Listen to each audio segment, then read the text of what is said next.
By 1970, the three uglies descended. Those three uglies being double-digit inflation, double-digit interest rates, double-digit unemployment. Those were brought on by not one but two commodity crises, the second of which, the oil embargo of 1973, got all the attention. But the first was far more pernicious. And I'm going to pause on it for just a second because it has lasting impact on the middle class. We shifted from a gold standard to a gold exchange standard, a subtlety in all but the worlds of economics, until people started to look at what that really meant.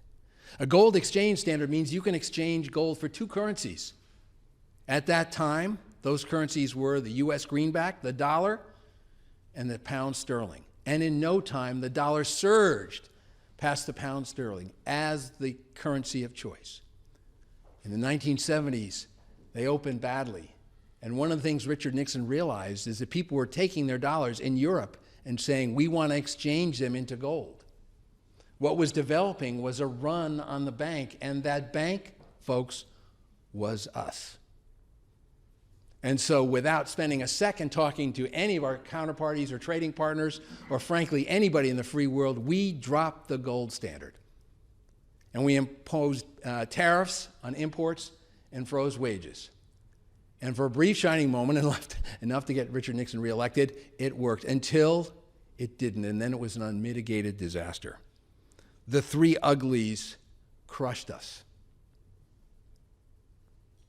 What happened to the money supply? Most people never have looked. In the 34 years before we created this gold exchange standard, our money supply only doubled. In the 34 years after, which takes us to 2008, the money supply increased by 13-fold. And those of you who remember 2008 know we printed money like it was confetti at a wedding. We were a long way from the gold standard, and we were borrowing and creating this economic colossus with serious, serious flaws pointed directly at the middle class. Most people also miss the slow crash. We're really good at seeing a market crash that happens bang-o, like October of '87.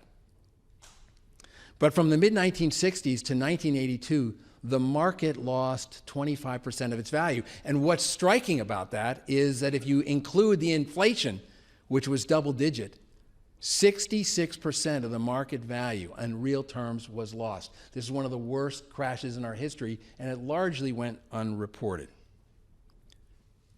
That slow crash plagued us until Reagan and Volcker came into the scene and broke down at long last the garbled mouthful. And I'll tell you, when economists come up with a name for something because they haven't seen it before, you know they have no idea to fix it. I'm talking about that garbled mouthful called stagflation. That inflation was runaway and jobs and the economy and growth were going nowhere.